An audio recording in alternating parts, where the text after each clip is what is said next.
नमस्कार दर्शक बंधु मु प्रदीप आपण मानक स्वागत करुच्ची आज आउ एक नुआ भिडियो तो राज्यर समस्त चाषी और भाई भौणी मान गोटे बहुत बड़ इम्पोर्टाट अपडेट रही जदि आपण मैंने राज्य सरकार तरफ चाषी मानक मिलूवा सीएम किसान योजन निजर नाम को अंतर्भुक्त कर पूर्वर जदि आपण मैंने सीएम किसान ले कौन भी किस्तिर टंका पाई ताहले आपण मानक पई गोटे बहुत बड़ इम्पोर्टाट अपडेट आसी जोटा कि आपण माने जानिबा निहाती दरकार। कारण देखंतु सीएम किसान ले आपण माने जानिथिबे जो पूर्वतम किस्ती आसतिला जोटा कि नुआखाई अवसर में राज्य सरकार तरफ पठा जाइतिला से समय बहुत जन हिताधिकारी सीएम किसान योजनार टंका मिली नाही एवं तार परवर्ती समय जदि आपण माने सीएम किसान पोर्टाल ले निजर स्थिति चेक करुथिबे ताले आपण माने देखिथिबे गोटे आपनकर नुआ ऑप्शन आसतिला जे मैंडेटरी पैरामीटर बा इनसफिशिएंट डिटेल्स पई बहुत जनकर जहाँकि रीएप्लायर ऑप्शन आसतिला तेणु एने गोटे बहुत बड़ इम्पोर्टाट अपडेट आसी जोटा कि आपण मानकु 31 तारीख सुधा अर्थात डिसेम्बर 31 तारीख सुधा करनबा निहाती आवश्यक जहाँद्वारा कि आपण माने परवर्ती समय सीएम किसान परवर्ती किस्ती टंका पाई पारिबे। तो आसंतु कौन रही से अपडेट एवं आपण माने केमिति से अपडेट को जानिबे एवं आपण मानकु कौन कौन करिया पड़िबो तार संपूर्ण डिटेल्स आज ये वीडियो रे जानि पारिबे। तेणु वीडियो को जमार स्किप न करी प्रथम शेष पर्यंत निहाती देखिए। चैनल को जदि प्रथम थर विजिट करथिबे वीडियो को लाइक करेंगे, चैनल को सब्सक्राइब करने सहित पाखरे थिबा बेल आइकन को क्लिक करी ऑल ले सेट करदेवे। तो देखंतु राज्य सरकार जो सीएम किसान योजना रही जो उभय क्षुद्र नाममात्र चाषी एवं भूमिहीन परिवार जो कृषक भाई भौणी मैंने सीएम किसान पोर्टाल रेजिस्ट्रेशन करचंती बा पूर्वर जदि कालिया योजना रेजिस्ट्रेशन करथिले ताहले राज्य सरकार तरफ तांको प्रत्येक वर्ष 2टी किस्ती रे 4000 टंका प्रदान करा जाउची। तो ठीक से भली आमर जो माने भूमिहीन चाषी रहिचंती सेमानकु सीएम किसान योजना रे सर्वमोट 12500 टंका मिलुची एवं एई जो 2टी किस्तीर टंका मिली थाए सेटा आमर अक्षय तृतीया प्रथम किस्ती एवं द्वितीय किस्ती आपण मानकर नुआखाई अवसर में प्रदान करा जाय थाए। तेणु सीएम किसान गोटे बहुत बड़ अपडेट वर्तमान आसी जे किछि कृषक मानक वर्तमान सीएम किसान बाद पड़े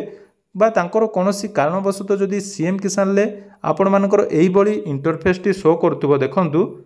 आपण माने निजर स्टेटस चेक करला परे जदि लैकिंग मैंडेटरी पैरामीटर रे the application details provided are insufficient or reregister on CM Kisan portal एही भली जदि आपण मानकर ऑप्शन आसुची किंबा आपण मानकर कोनोसी कारणर एठी आपण मानकर केवाईसी पेंडिंग थाउ बा आपण मानकर डाटा रे कोनोसी प्रॉब्लम थिले आपण मानकु री केवाईसी करिया पई जाकी कह जाइथिबो। तेणु पोर्टाल आपण माने जदि निजर रजिस्ट्रेशन आईडी बा आपनकर आधार नंबर दे चेक करिवे ताले आपण मानकर जो मानकर प्रॉब्लम अछि ताले एही भली ऑप्शन शो करिवो। एनै देखंतु गुटे नोटिस मध्ये वर्तमान आसीची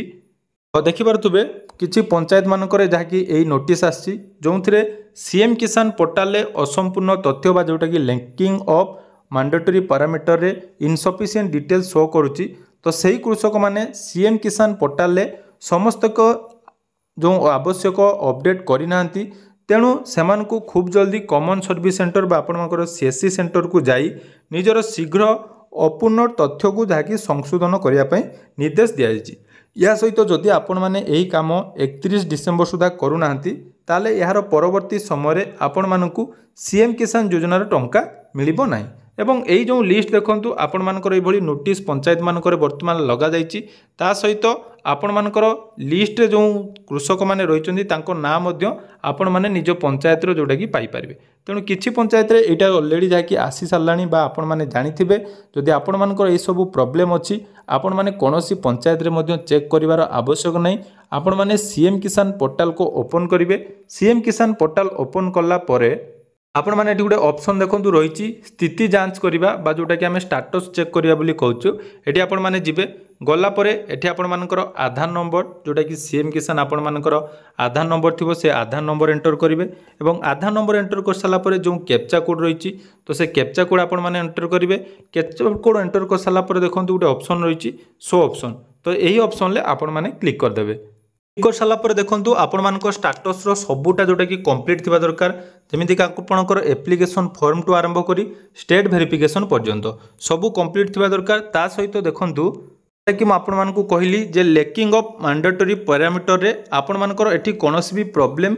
नथिबा दरकार बा एठी आपण मानकर रेड इंक रे कोनोसी इनसफिशिएंट डाटा आपण मानकर कोनोसी प्रॉब्लम न थाई केवल NA बोली थिबा दरकार ताले आपण माने जानिबे जे आपण मानकर वर्तमान सीएम किसान लो अपडेट सब ठीक अछि एवं यार परवर्ती समय आपण को सीएम किसान लो टंका मिलिबो। तेणु जो कृषक भाई भौणी मानकर एठी प्रॉब्लम अछि समस्ते निज निजर रीएप्लाय करंतु एवं रीएप्लाय आपण मानकु मो वीडियो माध्यम रे पूर्वर मध्य कहि सारिछि डिस्क्रिप्शन ले से वीडियो रे मध्य लिंक दे देबी केमिति आपण माने रीएप्लाय करिवे बा आपण मानकर जदि कोनोसी प्रॉब्लम अछि आपण माने कमेंट करंतु यार परवर्ती वीडियो रे हमें से विषय रे डिटेल्स अपडेट नै आसीबा जेकोसी प्रॉब्लम रो सॉल्यूशन आपण माने एही चैनल माध्यम रे पाई परिबे। तेणु चैनल को जदि सब्सक्राइब करना सब्सक्राइब करंतु एवं डिस्क्रिप्शन ले थिबा टेलीग्राम चैनल रे लिंक